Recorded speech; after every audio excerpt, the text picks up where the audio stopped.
Las opiniones vertidas en el siguiente programa son responsabilidad exclusiva y total de quien las manifiesta. Gracias por escuchar sabersinfin.com Radio.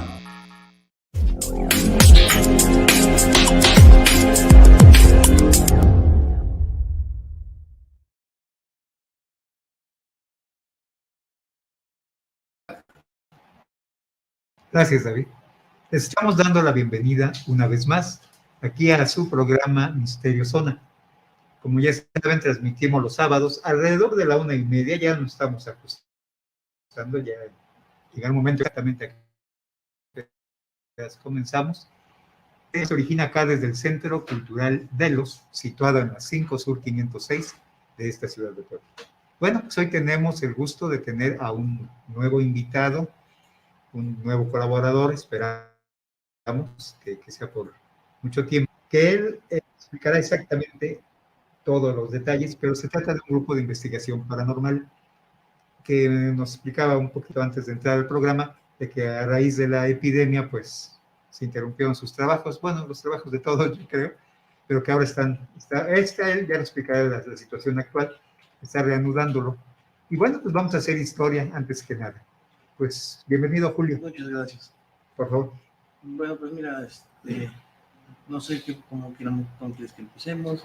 Tus motivaciones, o sea, ¿cómo fue que se les ocurrió? Realmente, te voy a ser bien honesto, no sé cómo llegué yo a este grupo. Ajá. Yo estaba pasando por una situación emocional muy fuerte, por ahí del 2020, 2021, por ahí así. Uh-huh. Y aparecí en un grupo de WhatsApp con fanáticos de lo paranormal. Se creó una convocatoria para hacer un grupo de exploración, que yo quise dónde. Éramos 50. Quedamos de vernos 20 y solo llegamos 6. Sí, normal. Llegamos 6 y de esos 6 poco a poco se fueron saliendo. Uh-huh. Al final pues quedamos únicamente 2. El propósito de Actividad Paranormal Puebla era más que dar a conocer lo sobrenatural sin tanta producción, uh-huh, como otros. Sí. Era dar a conocer los pueblos ocultos de la sierra de Izúcar, de Matamoros, de ese lado. ¿Es la Mixteca? Uh-huh. La mayoría de nuestros trabajos son ahí, ya en pueblecillos muy, muy, muy abandonados. Tlapanalá, que es uno de donde más trabajos tuvimos. Fíjate que de ahí fue uno de mis tíos. Para que vea. Se cultiva el cacahuate. Ahí en Tlapanalá tuvimos sí, mucho material, no sé, la mayoría se perdió, no sé por qué. Y en Lagunas de Moreno, me parece también, hubo un caso muy fuerte ahí, del que no se nos permitió hablar.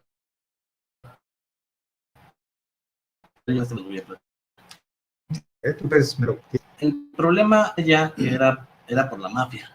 Uh-huh. O sea, como el pueblo estaba sumido en problemas de control, de poder. Sí. No nos permitieron hablar sobre el caso de esta niña y su mamá. Fueron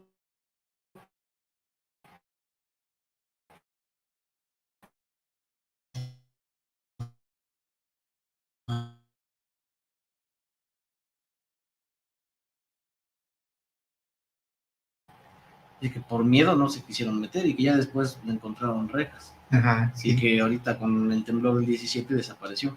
Pero sí, un montón de cosas que se hablan de la pirámide. Incluso desde la hacienda que está ahí al ladito, sí. se ve, se nota que eso no es mano humana, mano actual. Ajá, sí, se claro. nota que eso es arquitectura prehispánica. Fíjate que eso que me estás contando ahorita de Maluca me recordó el caso de Cacaxtla, allá en Tlaxcala. Sí. Algo parecido, también, o sea, también así. Sí. No, pero muchas cosas hay así. Sí. Ahí en Tlapanala, estas personas que nos invitaron, también nos enseñaron muchísimas cosas prehispánicas que se enterraban ahí en sus casas. Incluso este chavo, el armonizador, tenía un calendario precioso. Y lo que tenía especial calendario hinchado de sangre. Era un calendario como por acá, sí, fracturado obviamente por el tiempo, pero bien talladito, bien conservado y manchado con sangre. Sí, hay un montón de cosas que ahí de ese lado de la sierra hay. Sí. Hay gente que posee piezas arquitectónicas hermosas. Una familia nos mostró unos como cuadritos, no sé cómo llamarlos, pero eran a la luz del sol y secos, se veían opacos. Sí. Les echaba uno tantito agua y brillaban. Y eran igual deidades, dioses, no sé cómo llamarlos, pero sí, muchas piezas prehispánicas ahí de ese lado de la Sí, ciudad. fíjate, eso me hace recordar muchas cosas, hace muchos años cuando empezó a interesarme ya esto, Ujú. las famosas figurillas de Acámbaro allá en Guanajuato, que ves que son Ujú. dinosaurios y Ajá. seres diabólicos, cosas así, Ujú.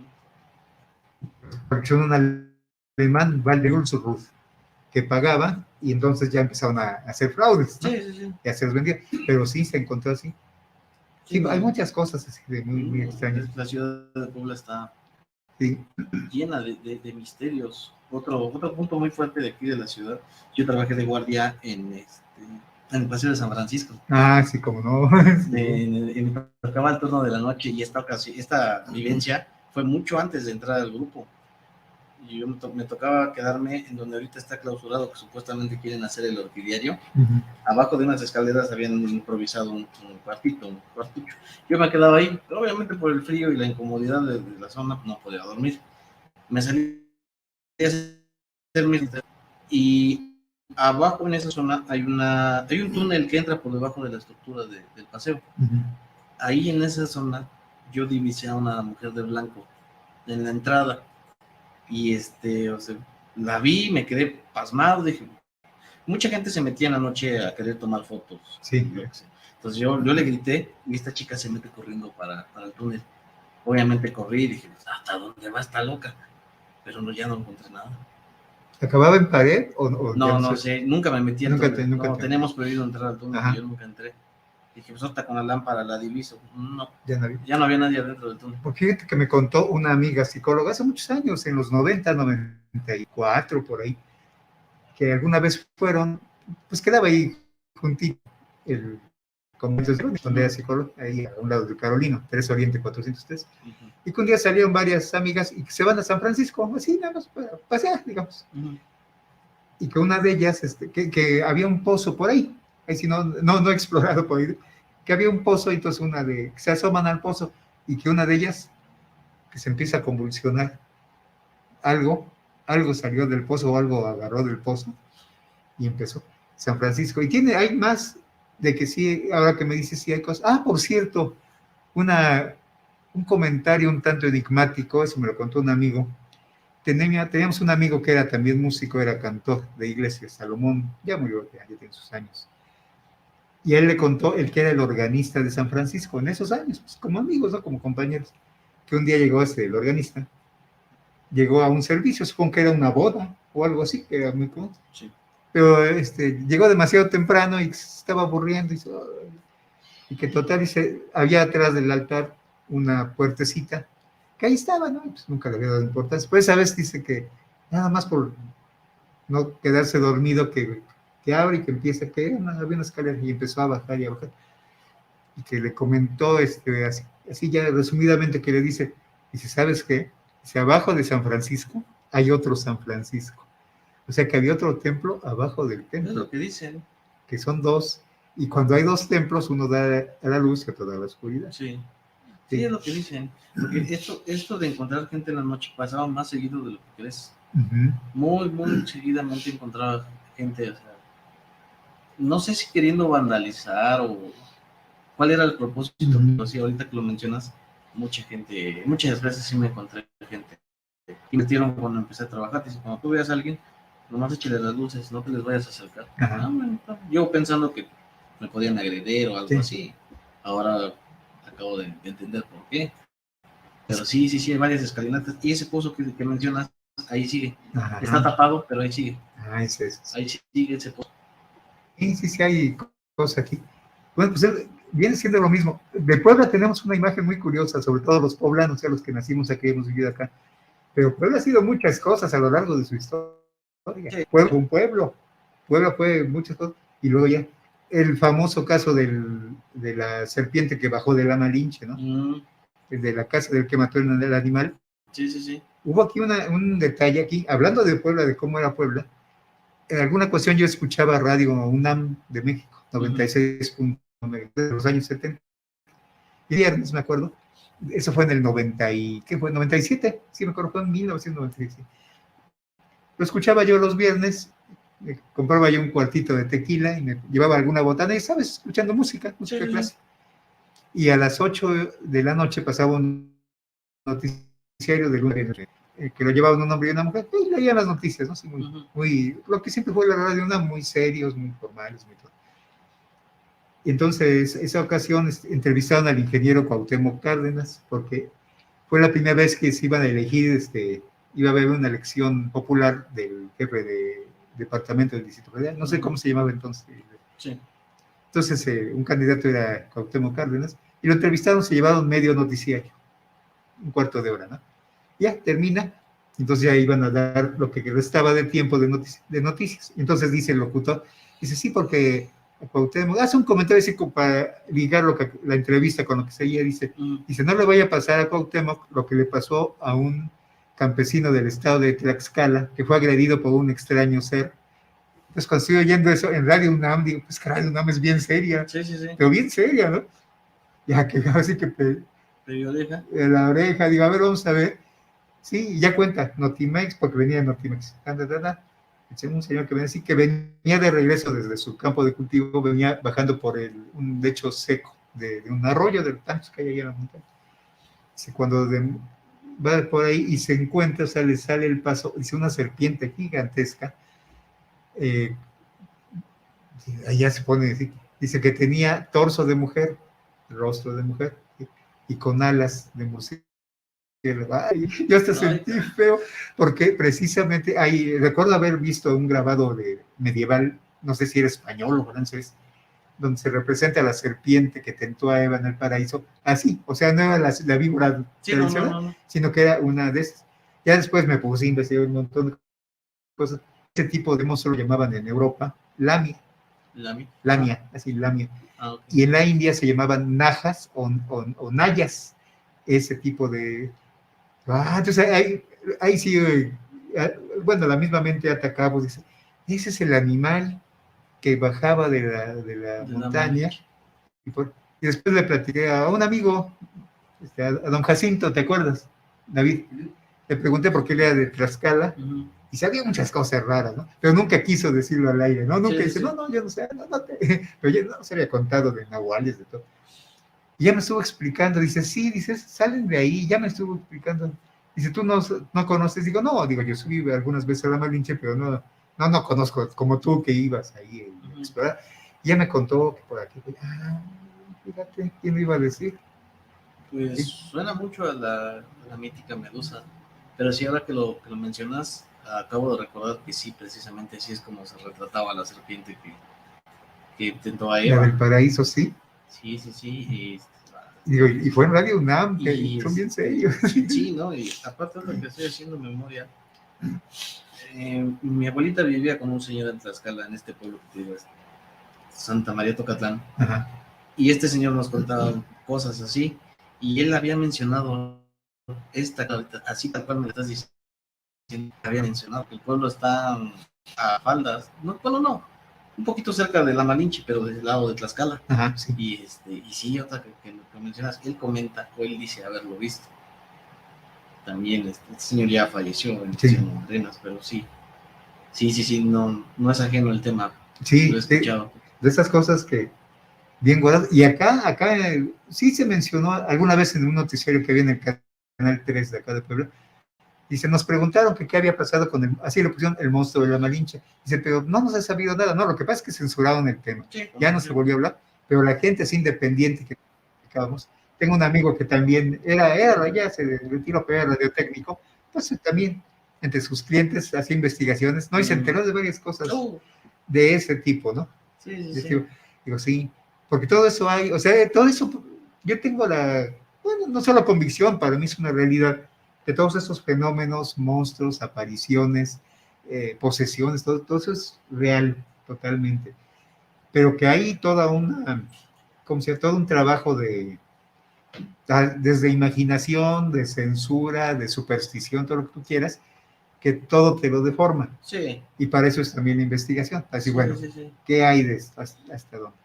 El principal ataque de censura que ha habido contra estos temas, no, tú lo sabes, es la religión. Obviamente. La religión es la que te dice, no vayas porque es malo. O sea, Sí. y realmente yo lo he visto y te soy honesto, yo he usado magia, no para cosas malas.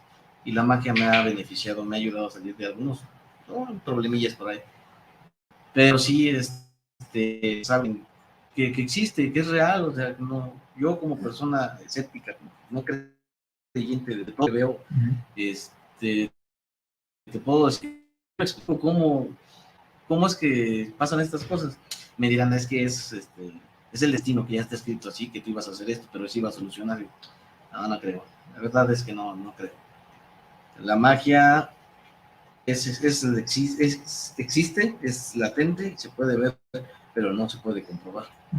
Y bueno, yo creo que no tiene nada de malo, pues dar ¿cómo se dice? Bueno, no negarla, pero tampoco creerla, o sea, Sí, estudiarla. Estudiarla es lo que... Ver, ok, esto pasó por esto, y ¿qué tiene que ver? O sea, si todos como sociedad dejáramos de ver la magia o la hechicería como algo malo, algo como lo ha pintado la iglesia, podríamos incluso hacer lo que otras especies han tratado con nosotros, ascender un poco más en el escalafón de evolución, que es lo que se supone que, bueno, la mayoría de la ufología es lo que trata. Sí, de hecho, totalmente de acuerdo. ¿Sí? La iglesia, la religión, las creencias son un ancla que tienen al ser humano como especie y no lo permite ascender a más. Fíjate que esto que tú estás mencionando ahorita, las cosas, hay un programa que yo veo, me gusta su estilo y también muchos de sus colaboradores son gente muy, que sabe de ello, ¿no? De todo lo que tú puedes decir, que se llama ¿Qué tal Fernanda? Con Fernanda Familiar, una señora publicista, ella se dedica a la publicidad, tiene con qué. ¿Sí? Y precisamente yo inicié una polémica ayer por Facebook. Bueno, es una polémica un tanto, así como cartas, ¿no? Porque yo pongo, y luego al otro día o a la semana, sobre esto, la magia y la religión. Porque ella decía, no, es que la religión, tú tienes que cumplir esto y esto y esto, a sus colaboradores, ¿no? Y nadie le llevó la contra. Yo sí, porque tengo la misma convicción que tú tienes, ¿sí? Digo, hace muchos años yo definí qué es magia y qué es religión. Digo, una manera de decirlo es que para mí la religión es magia diluida.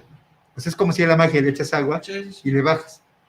Además, en la religión hay un oficiante, hay un mago, hay el que invoca o conecta con entidades superiores, es el oficiante, el sacerdote. Por así decirlo, sí. Y en la magia no, eres directamente tú quien hace tacto. Eso. En ese me quedé ayer. No, y no solamente una sola persona, mira, hubo un caso que no pudimos tomar porque me parece, no me acuerdo si en Querétaro o en Guadalajara. Obviamente por falta de recursos no pudimos asistir, pero este chico nos relataba que él fue poseído, quería que lo entrevistáramos directamente, porque él decía que fue con sacerdotes católicos que le hicieron cuanta cosa te ocurre y no solucionó nada, y que él pues ya desesperado se metió a un culto cristiano, de estos que tienen el éxtasis de la religión. ¿Los pentecostales? No, nada más nos dijo cristianos, nos dijo que nos platicó que subió a un pedestal, ahí donde está el pastor, que está gritando, que son bien escandalosos estas gentes, se pone a gritar y que todos empezaron a rezar, invocar el nombre de Dios, y este canijo solamente así, con varias sesiones de eso, sintió que le ayudó y que pudo expulsar a lo que tenía dentro. Y sí, muchos casos ha habido así donde la comunidad cristiana, esos que son tan extasiados con su religión, han solucionado estos problemas, cosa que la Iglesia Católica con sus grupos... Yo pienso, ¿cuál es mi punto? Perdón. Yo pienso que todos tenemos ese don de invocar energías, unos más, otros menos, pero cuando se hacen bola, el poder es suficiente como para combatir una posesión. Tiene que ser. O sea, si puedes sumarlo, sí. Sí. O sea, para ser exorcista en la Iglesia Católica no es cualquier persona. Llevan un entrenamiento, llevan un proceso de selección. No cualquiera aguanta ver lo que se llega a ver en un exorcismo. Entonces, lo mismo pienso acá. Si una persona entrenada equivale, no sé, a una comunidad de 50, de 100, invocando el nombre de Dios o su deidad, y funciona, digo, entonces todos tenemos el mismo don, unos más, unos menos, pero a final de cuentas todos tenemos ese mismo contacto con el mundo espiritual, con el mundo energético, por así decirlo. Sí, de hecho, fíjate que eso es interesantísimo. Qué bueno que estamos platicando este tema, porque nos da, bueno, para hacer varios programas sobre ¿cómo se llama? Cada aspecto de ese, que está bien interesante también, pero también una visión general. Precisamente ayer en esa, te digo, es una polémica amistosa, ¿eh? No no es una discusión que sí las he tenido muy fuertes, pero no, con ella no, o sea, creo que nos caemos, simpatizamos intelectualmente, no nos conocemos personalmente. Pero también yo le hacía ver esto, ¿no? Digo, es que es la misma evolución de la sociedad. Ya no queremos estar sometidos a alguien que nos imponga su forma de vida, sus creencias, sus actitudes o sus caprichos, ¿no? Sí. No, sino también podemos acceder también a esas mismas cosas, ¿sí? Preparándonos, claro. Porque así nada más aventándonos ya sabemos que vamos a acabar en el manicomio o más abajo, ¿no? Sí. Pero sí, es importante eso. Y fíjate que ese cambio de actitud social, a mí me tocó vivirlo. Eso fue en los años 60, fue cuando muchas de estas ciencias ocultas se empiezan a generalizar entre la gente. No solamente los jóvenes, no gente de general. Yo sabía de gente que se decía, no, pues es que está metido en las ciencias ocultas o con los Rosacruces o con los masones. Y eran mal vistos. O sea, sí, cómo no. El catolicismo era... Sí, me consta. Pero te voy a dar un dato curioso. Todo este tipo de revelaciones de conciencia o de conocimiento se dieron a partir del incidente de Roswell. 47. Del 47. Terminando la Segunda Guerra Mundial ya había un chingo de relatos, pero se quedaron en eso. Pasa lo de Roswell y la gente dice, caray, entonces las cosas no son como están diciendo, ¿qué más me están escondiendo? Y comienza lo que dice, comienza santería, comienza budismo, comienza la masonería, que ahorita está fuertísima la masonería.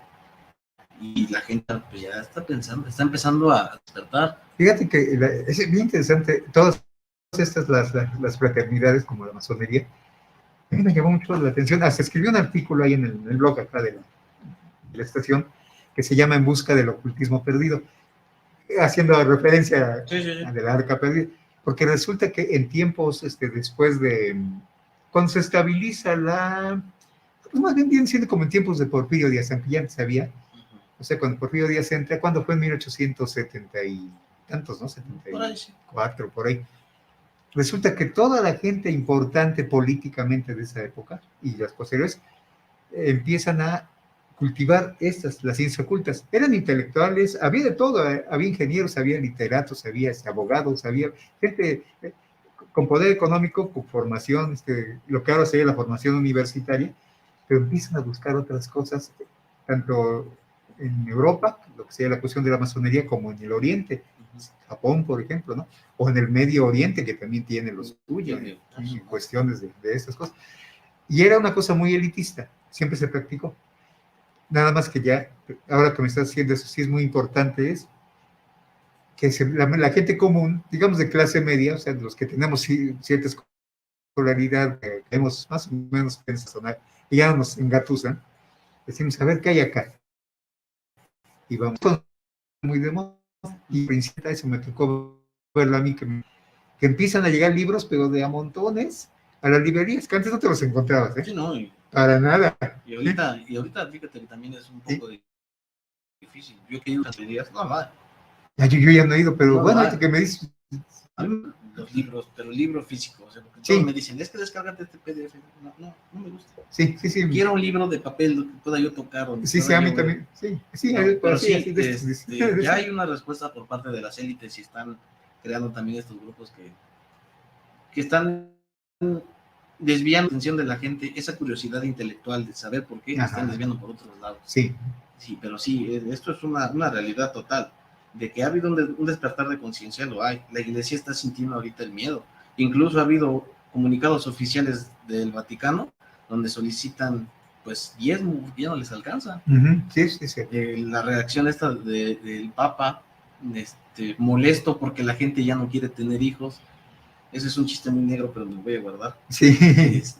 Y cosas así, o sea, todos, incluso los cristianos que también se la viven pidiendo diezmos, lo han resentido, y yo lo he visto con otras sectas religiosas de gente que viene educadísima de años, que son de hueso colorado, pero que las nuevas generaciones se lo empiezan a cuestionar. Y sí, bueno, yo fomento mucho eso. He tenido una de problemas por esas cosas, pero no me importa. Sí, no, bueno, fíjate que yo, bueno, me he encaminado a lo largo de mi vida por varios caminos me gusta mucho la investigación, ¿no? Una de ellas es lo que es la investigación histórica, pero no histórica de batallas y de héroes, no, sino lo que se conoce como la historia cultural, o sea, la historia de cómo vive la gente, todo, desde cómo se alimenta, sus creencias, sus diversiones, sus intereses, como esto, por ejemplo. Y sí me he dado cuenta de algunas cosas muy, para mí son muy significativas, ¿no? Y me hacen entenderme primero que nada a mí, ¿no? Y bueno, ¿yo por qué salí así? No salí yo, era mi generación completa que estábamos atentos a esto. Sí. Y la gente que no vivió eso, pues se quedó en la generación de sus padres o de sus abuelos. O peor, con la nueva generación, que también está torcidísima. Ahí más bien ya se quedó volando. Sí, o sea, ya se salió de esto. Pero sí, porque estos temas que antes, yo me acuerdo en los años 60, no vamos lejos, 60, o sea, toda la década de los 60, no, ¿para qué? ¿No? Sí. No, de veras que había una censura tremenda. En los 70, te digo, a partir yo creo que de la industria editorial, empieza a haber libros, pero también había clientela, ¿no? Quien lo compraba. Éramos los jóvenes, los adolescentes que teníamos, no era tan caro, también, porque luego hay unos libros carísimos, ¿no? Entonces, se van creando. Luego vino, así, eso es la famosa historia cultural, luego viene quien le sacó provecho a eso. O sea, todo tipo de, vamos a llamar empresas, pero unas empresas muy chuecas, hay que decirlo así, ¿no? Sí. Que empezaron a reunir membresías, pues para vivir de ellos, simplemente, con la promesa de que les iban a enseñar, ¿no? Ahí en la colonia donde vivo, me acuerdo que un día nos llega un volante, estoy hablando de finales de los 90, un volante de eso. Porque resulta que había, son dos secciones de la colonia, en la sección más nueva es como 3 o 4 años, un poquito más nueva, ¿no? Que había así un edificio largo, yo me imaginé varios departamentos, y un estacionamiento grande. Yo pasaba por ahí, pues nunca le di importancia. Y un día nos llega un volante, lo deposita en el buzón, y resulta que era una escuela donde te enseñaban a levitar, telepatía, con sede en España, ¿no? Porque chequé, digo, ¿de dónde viene esto? ¿No? Y bueno, yo siempre tenía libros, digo, y yo comenté burlonamente, pero apegado a la realidad. Digo, si enseñan a levitar, ¿por qué nunca los hemos visto levitando acá? Si estamos a 2 calles, ¿no? Sí. Pero bueno, sean fraudulentos, pero sacaban lana. Obviamente, sí. Y fue a raíz de ese interés. Y eso mismo contribuyó a que mucha gente dijera, no, pues todos superchería. Y no. Pero siguen existiendo. Lo que sí me llamó mucho la atención hace un ratito, que me mencionabas que hay muchos avistamientos de ovnis en Puebla. Oh, sí. Eso, fíjate que yo de los ovnis, a mí me sorprendía en 1991, el año del eclipse de sol, que ves que se dio aquí una oleada tremenda. ¿Sí? Vimos ovnis todos. Antes era rarísimo que alguien los viera, era muy escaso, sí los veían, pero eran muy escasos, ¿no? Y después, a partir de eso, digo, no sé si haya quien no haya visto ovnis, pero prácticamente no los ves porque no quieres, ¿no? Sí. De ese tamaño. Sí. Me decía un amigo de Atlixco, dice, no, dice, allá ves que está el Cerro de San Miguel, y hay una, como plazuela donde hacen sus bailes, autóctonos, sí. Dice, no, o sea, allá, dice, vas, no me acuerdo qué día me dijo, tal día de la semana, dice, a las 8:30 de la noche, y ahí te pones y ahí los ves, dice, siempre ahí están, dice, ya era era parte de los paseos de la gente, pues vamos a ver ovnis, y sí vieron ovnis, ¿no? Sí, ¿no? Y aquí también digo, los avistamientos, no solamente allá, hace falta nada más mirar el cielo un ratito para verlos, porque yo también lo sé. No soy de estar pegado al cielo a ver qué veo, o sea, de reojo los veo, mi visión los detecta. Hubo una ocasión que venía yo saliendo de la pista para Mozope, que está la desviación para Cajete, bueno, yo venía bajando de la pista, iba para Tepeaca.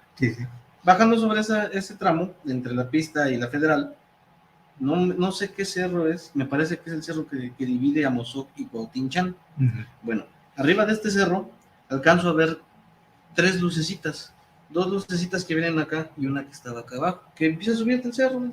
Estaba en las faldas del cerro y empieza a subir y las otras 2 empiezan a acercar. Llega un punto donde están las 3 juntas en una triada y empiezan a dar vueltas entre sí, una atrás de otra. Y de repente se funden las 3 en una, sube hacia arriba, desaparece. Sí, fíjate que ahorita que me dices esas cosas, y estamos hablando de Puebla. Un abogado que conocí en un programa de radio hace muchos años, se llamaba el programa Bajo el Manto de la Noche. Yo estuve ahí, colaboré 7 años, muy esporádicamente, ¿no? Solamente, pues, digamos, no era muy regular mi participación de varios temas. Sí. Uno de ellos, un abogado que yo lo conocí en un programa sobre aborto, que estuvo bueno, ya casi nos agarramos a golpes los 7 participan, hombres y mujeres. Bueno, un abogado así muy formal, muy conservador, muy como clásico abogado de esa generación. Bueno, pues vamos bien. Y un día estaba yo en un supermercado ahí en San Manuel, estaba yo ahí por la sección de vinos y licores, nada más viendo, paseando, a ver qué encuentro. Y alguien me pone el carrito, ¿sí? Entonces me voy para otro lado y me digo, el abogado me estaba cotorreando, ya que nos ponemos a platicar, ¿no? Por aquí, por allá, y salió el tema de los ovnis. Y dice, oiga, profesor, dice, ahorita que estamos hablando de eso, dice, fíjese que yo vivía antes en la Margarita, del lado donde están las casas de Rojas, ¿sí? Ahí en la avenida Fidel Velázquez. Dice, y pues ahí tenía yo mi departamento, dice, nada más que un día nos llega un vecinito nuevo, dice, un agente de la judicial, dice, y como ya los conoce usted, llega, dice, ese cuate cuando agarraba el pomo, ¿sí? Sacaba una bocinata, un bafle, y ponía su a todo volumen, y valiéndole, dice, ni modo de decirle nada, porque aquí tenía la 45, dice, ya saben cómo son, y no, dice, no, dice, eso no es vida, dice, ya total, dice, ni para enfrentármele, ¿no? Dice, voy a salir perdiendo, que me pongo a buscar un departamento ahí, con sus conocidos en el periódico, ¿no? Y finalmente se di con uno que sí me convenía, pero estaba detrás de la presa de Valsequillo. Dice, pero tenía carro, ¿no? Sí. Dice, todo lo que hice, pues bueno, me cambié, dice, muy tranquilo el lugar, muy tranquilo. Entonces salía yo del despacho, ya iba en mi carrito, ya en la noche. Y bien, dice, bien. Y me contaba de algo que veía a veces, y sabes, me gustaba pararme ahí y ver así la ciudad después del agua, ¿no? Y si no sabe qué veía, dice, veía luces que estaban en el cielo, estáticas, que empezaban a bajar hasta llegar a la Tierra. Pero también había luces que salían de la Tierra, subían y se quedaban estáticas ahí, abajo de las nubes. A ver qué es eso, ¿no? Sí, no. Y ahí está. ¿Qué quiere decir? Pues que aquí están y aquí han estado. Y estarán. Y estarán porque por todos lados los hay, por todos lados se ven. Y para saber si son brujas o son ovnis, ¿no? Con eso de que son bolas rojas también. Yo una vez vi una vez. Sí, yo también las he visto. Ahí en ese cerro donde tengo, yo pasé mucho tiempo de mi infancia en las vacaciones porque pues mi abuelita vivía allá. Sí. Y sí, muchas veces las llegué a ver. Yo incluso fui atacado por una bruja. A mi hija se la quiso llevar una bruja. Y de eso, pues, digan lo que digan, a mí nadie me quita que fue una bruja, porque la he visto. Sí. Y me sigue, pues, a la fecha, todavía hay ocasiones en que se me presentan sueños, lo desgraciado. ¿Quién es? No sé. Pero de que me está siguiendo, sí. Y a ver, explíquenme cómo es eso. Sí, bueno, primero había que... No, es que... había que ver que ahí está, ¿no? Sí, pues empecemos por aceptar que ahí está, ¿no? Si no, pues ya lo que sigue, pues ya no se hace nada. No, es que no. Imagínense tan rapidito despertar que escuchaste un soplido en la cara. Ajá, es muy conocido. Despierto y al lado está la que en ese entonces era mi esposa y mi hija, se lo juro, flotando como a esta altura de la cama. Ella tenía, creo que 6 meses de edad, así, sí. Todavía no la bautizábamos. Entonces yo despierto, la veo que está flotando y cae.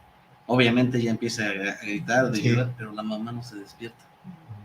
Y yo me levanto así de volada y prendo la luz y en la ventana de mi cuarto escucho que están rasguñando el vidrio.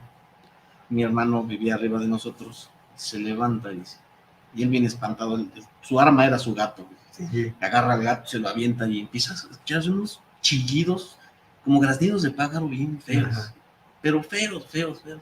Y ya, así fue. Ese fue el primer encuentro, y de ahí para acá la estuve soñando. Y la sigo soñando. Ujú. Canija. Sí, no, sí, son. Sí, pues, fíjate, es interesantísima esta plática que estamos teniendo.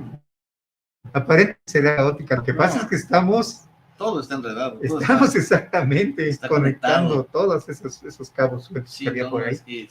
Sí, aquí hay muchísimo. Uno que me acuerdo que lo oí en el radio y a mí sí me dejó impresionado porque me quedó muy cerquita de donde vivo. Fue un caso que ese debe haber sido como por el 2007, había Relatos de Oscuro, que pasaba en HR. Sí, y yo me llevé, precisamente por las relaciones, me llegué a llevar muy bien, tanto con el conductor como su esposa, con Tania, que es la productora, incluso después con su cuñado, que tenía un programa sobre cine en la estación del gobierno, en SICOM, se llamaba. Sí. Entonces, en una ocasión yo siempre pasaba de lunes a viernes a las 9 de la noche, de 9 a 10. Después ya la cambiaron, la censura otra vez. La censura la pasaron ya muy noche y después la recortaron después de platicar, ¿no? Sí. Y ya sabemos quién es, ¿no? Sí. Ya ni tenemos que investigar, ya lo estamos viendo. Entonces, en una ocasión daba yo mis clases de piano, y me gustaba, a mí siempre me ha gustado caminar. Entonces me regresaba yo y pasaba yo por un autoservicio ahí en la Boulevard Xonaca, compraba lo que iba yo a comprar de cosas, así que necesitaba yo el mandado, digamos, y me regresaba yo caminando. Y esa vez llegué, mejor que fue un jueves, y el programa, llegué a las 9:20, si no me equivoco. Entonces que enciendo lo que me quitaba, cambiaba yo de ropa, que pongo el programa, y estaba hablando un señor, pero bien inquieto, un señor ya, y eso ya el señor debía tener sus 50 años por ahí, ¿no? Acababa de sucederle algo, y con todo, oí toda su historia. Dice que él acostumbraba a ir a visitar a su mamá a la México 68. Ahí pasó. Dice, dice, ya cuando se anochecía, dice, entonces yo me regresaba, él vivía en El Salvador, en la colonia El Salvador, entonces me atravesaba la 16 Oriente y me venía cortando camino, o sea, se venía por el lado del seminario, sí, y iba cortando, sí, siempre. Dice que esa ocasión hizo lo mismo, salió, se despidió de su mamá. Y entonces dice, cuando acabo de cruzar la 16 Oriente y estoy en la banqueta del seminario, dice, veo que sale del seminario una bolsa negra, lo que yo tomé por una bolsa de basura negra, así, pero sale volando. Ahí así, juntito en la calle, pero juntito a la banqueta. Y dice, yo dije, qué gente tan cochina, ¿por qué tira la basura en la calle? ¿Ya? Sí. Dice, ahí voy yo refunfuñando, dice. Y dice, cuando cae la bolsa en la calle, venía un bochito negro que se tuvo que amarrar, meter reversa, librarla y salir. Entonces sigo caminando, dice, y había unas cruces que habían puesto para los atropellados, ¿no? Que estaban juntito a la calle. Después la pusieron ya pegada a la barda del seminario, pues ya fue años después. Sí. Dice, entonces veo en una de esas cruces, dice, lo que yo tomé por una persona que estaba de rodillas, que estaba orando, dice, decía algún deudo del fallecido, que estaba. Dice, entonces paso, dice, bueno, muy cerca de él, yo del lado de la calle y él dice, y lo saludo y le digo, buenas noches. Y se voltea a ver, dice, un rostro, era un joven, pero muy delgado, pálido. Dice, y tenía una ropa como antigua, todo de negro, todo negro. Dice, pero tenía una mirada que helaba la sangre. Ya no explicó más ni le preguntó José Ramón, el conductor, qué más era. Dice, pero helaba de la sangre. Dice, entonces, dice, yo sentí tan feo que mejor me doy la vuelta y sigo caminando. Dice, doy unos pasos y venía otro transeúnte aquí enfrente de mí y de momento veo que abre los ojos desmesuradamente y yo me volteo rápido y alcancé a ver que eso que yo había tomado por un deudor, dice, no. Dice, resulta que se había levantado este ser, se había abierto eso negro que parecía una gabardina, dice, y dio un salto, atravesó así en diagonal la 16 Oriente, que es una calle ancha, y fue a dar a un tiradero de basura que había ahí, que lo usaban como para tirar precisamente los perecederos del mercado de Xonaca. Era un baldío, pero estaba lleno de naranjas, de hortalizas, de todo, ¿no? Voy en eso, dice, y se frena de momento una combi, que nada más venía en el chofer, su amigo, ¿eh? Y si les digo yo, les pregunto, ¿vieron eso? Y si nada más espantados me dicen así con la cabeza, sí, ¿no? Y ya dice, ¿qué fue? Dice, que se quedan, dice así, que levanta las manos, quién sabe. Y total dice que llevaba su teléfono celular, que eran los nuevos de entonces, y ya mandaba la hora desde la central, ¿no? Ya no había un reloj propio el del teléfono. Que cuando sucedió eso, que fue a las 7:20 de la noche, se quedó en la hora, o sea, se perturbó el campo magnético. De los relojes, sí. Y los relojes se quedó ahí. A él le dio fiebre, dice, cuando llegó de ahí su esposa, dice, oye, ¿tienes calentura? ¿Qué te pasó? Dice, ya le conté, dice, y ahorita estoy contando el problema. Ahí, ¿no? Yo, como siempre, me puse a investigar, primero digo, ¿qué será? Digo, si abrió las asas, digo, y es de negro y es pálido y tiene una mirada, iba a ser un vampiro. Pues ahí me quedé con eso. Y un día llega a visitarme un amigo, un gran amigo mío, de tiempos del conservatorio, pero que tiene la cara que dice que es bien aferrado, que si tú le cuentas algo, que se lo expliques todo, y si no lo entiende nadie, y una vez le estoy contando eso, le puse la grabación, digo, porque escogía las mejores llamadas y las repetían los domingos. Sí, sí. Entonces yo me preparaba mi grabadorcita de cassettes, ¿no? Ya ni cassettes, pero bueno. Digo, mira, y cuando le estoy dando la explicación, me acuerdo de algo, que en la Inglaterra victoriana, de 1834 me parece, y luego en 1878 por ahí, apareció un ser así en Londres, Inglaterra, que era exactamente así, que daba un salto, que muchas veces la policía lo acorraló en un callejón sin salida, se le iban encima, macana en mano, y nada más daba un brinco, y jamás lo... Sí, no, o sea, se le salía por encima de los techos. Entonces, pues ya cuando empecé a usar el internet, y ya me enteré de más cosas de este monstruo. Resulta que le gustaba espantar a los caballos de los carruajes de Inglaterra, o sea, eran de caballo, ¿no? Y eran negros, y era de noche, y llevaban sus dos farolitos acá, ¿no? Y que este ser les saltaba del árbol, así, enfrente de todos, pues se espantaban los caballos, luego se volcaba el coche y todo. Fue lo mismo que hizo cuando le brincó enfrente al bochito, que era negro también. Sí. Digo, ¿a poco vino desde entonces para acá? Y después así con mucha gente que platiqué, ya me contaron que no es la primera vez que se presentaba acá, que ya había estado varias veces. Sí, muchas veces. Y sí, auto que así no memoria, sí, he escuchado relatos de eso también. Sí. Igual ahí en el carro, cuando la gente me pregunta, oye, ¿quién es esto? Porque antes el carro que manejaba yo traía el logotipo de actividad paranormal. Ajá, sí. Me decían, oye, ¿qué es esto? No, pues ya explicando. Hubo una persona que me platicó de algo así, pero en la ex hacienda de Bosques de Manzanilla. Que hay un fraccionamiento ahí, está la iglesia abandonada, sí. Y en medio del fraccionamiento hay una torre circular, pero sin entrada. Entonces, este señor, ya una persona mayor, sí. me decía, es que así como me lo estás platicando, hay uno que se para en esa torre, pero hasta arriba. Y si yo lo he visto cuando llegan como a 1, 2 de la madrugada, a estas horas que voy llegando, si yo lo veo, cómo nos está vigilando desde allá arriba. Si hubo una ocasión de un vecino que ya se fue, que nada más estaba ahí para capturar el momento de este canijo, le echó la luz y así como dices, pálido. Sí. A la sala saltó. Y desde entonces no lo he vuelto a ver.